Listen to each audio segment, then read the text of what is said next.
ಇನ್ನು ನಮ್ಮ ರಾಜ್ಯದ ವಿಚಾರಕ್ಕೆ ಬರೋದಾದ್ರೆ ಇಲ್ಲಿ ಕೆಪಿಸಿಸಿ ಕಚೇರಿಗೆ ಮುತ್ತಿಗೆ ಹಾಕೋದಕ್ಕೆ ಬಿಜೆಪಿ ಯತ್ನಿಸಿತು. ಕಂಟೋನ್ಮೆಂಟ್ ಬಳಿ ಬಿಜೆಪಿ ನಾಯಕರ ಪ್ರತಿಭಟನೆ.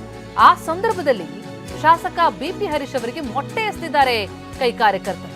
ಕೆಪಿಸಿಸಿ ಕಚೇರಿ ಮುಂದೆ ಬಂದಂತಹ ಹರೀಶ್ಗೆ ಮೊಟ್ಟೆ ಎಸೆತ. ಬಿಪಿ ಹರೀಶ್ ವಿರುದ್ಧ ಧಿಕ್ಕಾರ ಕೂಗಿ ಕಾಂಗ್ರೆಸ್ ಆಕ್ರೋಶವನ್ನ ವ್ಯಕ್ತಪಡಿಸಿದೆ. ಕೆಪಿಸಿಸಿ ಕಚೇರಿಗೆ ಮುತ್ತಿಗೆ ಹಾಕೋದಕ್ಕೆ ಬಿಜೆಪಿ ಯತ್ನಿಸಿತು.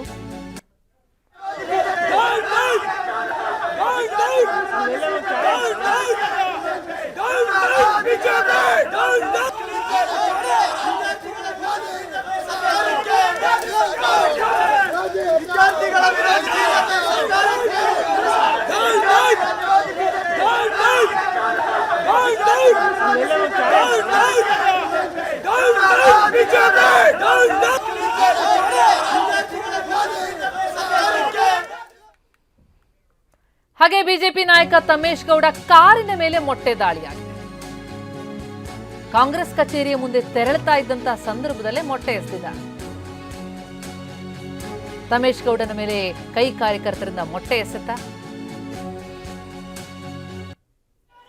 ಹೊರ ರಾಜ್ಯದಲ್ಲಿ ನಾವು ನೋಡಿದ್ವಿ, ದೊಣ್ಣೆಯಿಂದ ಬಡದಾಡ್ಕೊಂಡಿದ್ದಾರೆ. ಇಲ್ಲಿ ಮೊಟ್ಟೆ ಎಸೆದ ಆಕ್ರೋಶ ಹೊರಹಾಕ್ತಿದ್ದಾರೆ. ಬಿಜೆಪಿ ನಾಯಕ ತಮೇಶ್ ಗೌಡ ಅವರ ಕಾರಿನ ಮೇಲೆ ಮೊಟ್ಟೆ ಎಸೆದಿದ್ದಾರೆ.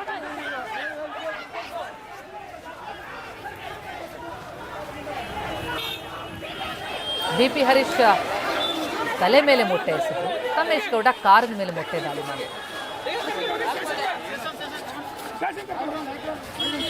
ವಿದ್ಯಾರ್ಥಿಗಳ ಪರವಾಗಿ ಅಂತ ಆರಂಭ ಆದಂತಹ ಹೋರಾಟ ಈಗ ರಾಜಕೀಯ ಸಂಘರ್ಷಕ ವೇದಿಕೆಯಾಗಿರೋ ಪರಿಸ್ಥಿತಿ. ಪ್ರಧಾನಿ ನಿವಾಸದ ಎದುರು ಕಾಂಗ್ರೆಸ್ ಮುಖಂಡರು ಪ್ರತಿಭಟನೆ ಮಾಡಿದ್ದನ್ನ ಖಂಡಿಸಿ ಬಿಜೆಪಿ ಕಾಂಗ್ರೆಸ್ ಕಚೇರಿಗೆ ಮುತ್ತಿಗೆ ಹಾಕೋದಕ್ಕೆ ಮುಂದಾಯಿತು. ಆ ಸಂದರ್ಭದಲ್ಲಿ ಕಾಂಗ್ರೆಸ್ ಕಚೇರಿಯ ಮುಂದೆ ತೆರಳುತ್ತಾ ಇದ್ದಾಗ ಬಿಜೆಪಿ ಶಾಸಕ ಹರೀಶ್ ಅವರಿಗೆ ಮೊಟ್ಟೆ ಎಸೆದಿದ್ದಾರೆ. ತಮೇಶ್ ಗೌಡ ಕಾರಿನ ಮೇಲೆ ಮೊಟ್ಟೆ ಎಸೆದಿರುವಂತಹ ಘಟನೆ ನಡೆದಿದೆ. ಕೈ ಕಾರ್ಯಕರ್ತರಿಂದ ಮೊಟ್ಟೆ ಎಸೆತ ನೋಡಿ ಬಂದು ಬೀಳುತ್ತೆ.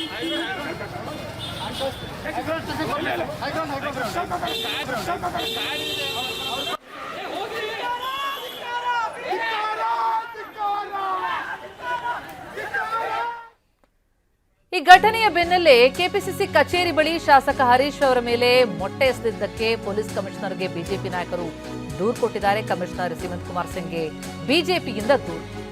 ಕಾಂಗ್ರೆಸ್ ವಿರುದ್ಧ ಗಂಭೀರ ಆರೋಪ ಮಾಡಿದ ಬಿಜೆಪಿ ಮೊಟ್ಟೆ ಎಸೆದ ಹಲ್ಲೆ ಮಾಡಿರುವಂತಹ ಹಿನ್ನೆಲೆಯಲ್ಲಿ ಅದಕ್ಕೆ ಸಂಬಂಧಪಟ್ಟಂತೆ ಬಿಜೆಪಿ ನಾಯಕರು ಕೊಟ್ಟಂತಹ ದೂರು ದೇಶದಲ್ಲಿ ನೋಡ್ತಾ ಇದ್ದೀವಿ. ಒಂದು ಕಡೆ ಹರೀಶ್ ಅವರ ಮೇಲೆ ಮೊಟ್ಟೆ ಎಸೆತ, ಅದಕ್ಕೆ ಪ್ರತಿಯಾಗಿ ಬಿಜೆಪಿಯಿಂದ ಕಮಿಷನರ್ಗೆ ದೂರು. ಕಮಿಷನರ್ ಸಿಮಂತ್ ಕುಮಾರ್ ಸಿಂಗ್ ಅವರಿಗೆ ದೂರು ಕೊಟ್ಟಿದ್ದಾರೆ. ಶಾಸಕ ಹರೀಶ್ ಅವರ ಮೇಲೆ ಮೊಟ್ಟೆಯಿಂದ ಹಲ್ಲೆ ಮಾಡಿದ್ದಾರೆ. ಬಂಧಿಸಿ ಕರೆತರ್ತಾ ಇದ್ದಂತಹ ಬಸ್ ಮೇಲೆ ದಾಳಿ ಮಾಡಿದ್ರು. ಅಂದ್ರೆ ಖಾಕಿ ಪಡೆಯ ಸುಪರ್ದಿಯಲ್ಲಿದ್ದಂತಹ ಸಂದರ್ಭದಲ್ಲಿ ದಾಳಿ ಆಗ್ತಾ ಇದೆ. ಕೈ ಕಾರ್ಯಕರ್ತರು ದೊಣ್ಣೆ ರಾಡ್ನಿಂದ ಹೊಡೆದಿದ್ದಾರೆ. ಕಾರ್ಯಕರ್ತ ಪ್ರಶಾಂತ್ಗೆ ರಾಡ್ನಿಂದ ಹೊಡೆದಿದ್ದಾರೆ. ಶಾಸಕ ಅಶ್ವಥ್ ನಾರಾಯಣ ಅವರ ಮೇಲೂ ಕೂಡ ಮೊಟ್ಟೆ ಎಸೆದಿದ್ದಾರೆ. ಶಾಸಕ ಸಿ.ಕೆ. ರಾಮಮೂರ್ತಿ ಅವರಿಗೆ ರಾಡ್ನಿಂದ ಹೊಡೆದಿದ್ದಾರೆ. ಬೆಂಗಳೂರು ಉತ್ತರ ಜಿಲ್ಲಾ ಬಿಜೆಪಿ ಅಧ್ಯಕ್ಷರ ಮೇಲೂ ಕೂಡ ಹಲ್ಲೆಯಾಗಿದೆ. ಈ ಹಲ್ಲೆ ಮಾಡಿದಂತಹ ಆರೋಪಿಗಳನ್ನ ಬಂಧಿಸಬೇಕು ಅಂತ ಆರೋಪಿಸಿ ಬಿಜೆಪಿ ದೂರನ್ನು ಕೊಟ್ಟಿದೆ. ಪ್ರತಿಭಟನೆ ನಡೀತಾ ಇದ್ದಂಥ ಸಂದರ್ಭದಲ್ಲಿ ಖಾಕಿ ಪಡೆ ಅವರನ್ನು ವಶಕ್ಕೆ ಪಡೆಯೋದಕ್ಕೆ ಮುಂದಾಯಿತು. ಖಾಕಿ ವಶಕ್ಕೆ ಪಡೆದು ಸಾಕ್ತಾ ಇದ್ದಂಥ ಸಂದರ್ಭದಲ್ಲಿ ಬಿಜೆಪಿ ಶಾಸಕ ಹರೀಶ್ ಅವರಿಗೆ ಮೊಟ್ಟೆ ಎಸೆಯಲಾಗಿದೆ. ಆದರೆ ಇದಷ್ಟೇ ಅಲ್ಲ, ಹಲವು ನಾಯಕರುಗಳ ಮೇಲೆ ಹಲ್ಲೆಯಾಗಿದೆ. ರಾಡ್ನಿಂದ ಹೊಡೆದಿದ್ದಾರೆ. ಆ ಹಲ್ಲೆ ಮಾಡಿದಂತಹ ಆರೋಪಿಗಳನ್ನ ಕೂಡಲೇ ಬಂಧಿಸಬೇಕು ಅಂತ ಬಿಜೆಪಿ ದೂರನ್ನ ಸಲ್ಲಿಸಿದೆ. ಸಾಕ್ಷಿಯಾಗಿ ಕೆಲ ದೃಶ್ಯಗಳು.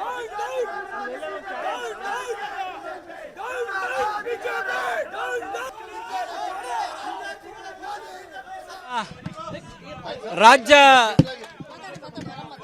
ವಿಧಾನಸಭೆಯ ವಿರೋಧ ಪಕ್ಷದ ನಾಯಕರಾದಂಥ ಆರ್ ಅಶೋಕ್ರವರು ಈ ದಿನ ನಮ್ಮ ನೆಚ್ಚಿನ ಪ್ರಧಾನಿ ನರೇಂದ್ರ ಮೋದಿಜಿಯವರ ಗೃಹ ಕಚೇರಿಗೆ ನುಗ್ಗಿದಂಥ ಸಂದರ್ಭದಲ್ಲಿ ಅದರ ವಿರುದ್ಧವಾಗಿ ನಾವು ಪ್ರತಿಭಟನೆ ಇದೆ ಅಂತಕ್ಕಂಥ ಮಾಹಿತಿಯನ್ನು ನನಗೆ ಕೊಟ್ಟಿದ್ದರು.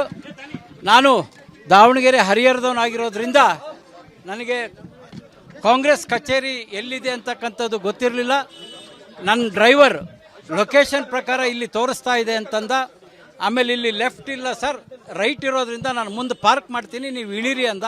ಇಳಿದ ಮೇಲೆ ನಾನು ಹಿಂಗೆ ನೋಡಿದಾಗ, ಆ ಕಾರ್ಯಕರ್ತರು ನೋಡಿದಾಗ ನನಗನ್ನಿಸ್ತು ಇದು ಕಾಂಗ್ರೆಸ್ ಆಫೀಸ್ ಮುಂದೆ ನಾನು ಇಳಿದಿದ್ದೀನಿ ಅಂತೇಳಿ. ಅಲ್ಲಿಂದ ಮುಂದೆ ಹೋಗೋದ್ರೊಳಗೆ ಕಾಂಗ್ರೆಸ್ ಕಾರ್ಯಕರ್ತರು ಘೋಷಣೆಯನ್ನು ಕೂಗಿದ್ರು. ಅದರ ಜೊತೆಗೆ ಮೊಟ್ಟೆಯನ್ನು ಎಸೋದ್ರ ಜೊತೆಗೆ ಒಂದು 3-4 ಜನ ಕಾರ್ಯಕರ್ತರು ತಲೆಗೂ ಮೈಗೂ ಕೂಡ ಹೊಡೆದ್ರು. ಆದರೆ ಸಮಯಕ್ಕೆ ಸರಿಯಾಗಿ ಪೊಲೀಸ್ ಅಧಿಕಾರಿಗಳು ನನ್ನ ರಕ್ಷಣೆಗೆ ಬಂದಿದ್ದರಿಂದ ಹೆಚ್ಚಿನ ಅನಾಹುತ ನೋಡಿ. ನಮ್ಮ ರಾಜ್ಯ ನಾಯಕರ ಜೊತೆ ಚರ್ಚೆ ಮಾಡ್ತೀನಿ. ಪಕ್ಷ ಏನು ನಿರ್ಧಾರ ತೆಗೆದುಕೊಳ್ಳುತ್ತೋ ಆ ರೀತಿ ನಾನು ಮಾಡ್ತೇನೆ.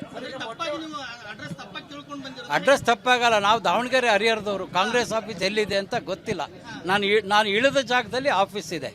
ಡ್ರೈವರ್ಗೂ ಗೊತ್ತಿಲ್ಲ, ಅಷ್ಟೇ ಆಗಿರೋದು. ಸರಿ ನೋಡಿ, ಅದು ಕಾಂಗ್ರೆಸ್ ಸಂಸ್ಕೃತಿ ಅಲ್ವಾ.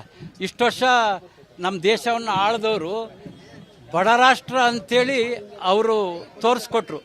ಕೇವಲ 13-14 ವರ್ಷದಲ್ಲಿ ನರೇಂದ್ರ ಮೋದಿಜಿಯವರು ಭಾರತ ವಿಶ್ವ ಮೆಚ್ಚುವಂಥ ನಾಯಕನ ಪಡೆದಂಥ ಅಭಿವೃದ್ಧಿ ಆಗ್ತಾ ಇರ್ತಕ್ಕಂಥ ರಾಷ್ಟ್ರ ಅನ್ನೋದನ್ನ ತೋರಿಸಿದ್ದು ನರೇಂದ್ರ ಮೋದಿಜಿಯವರು.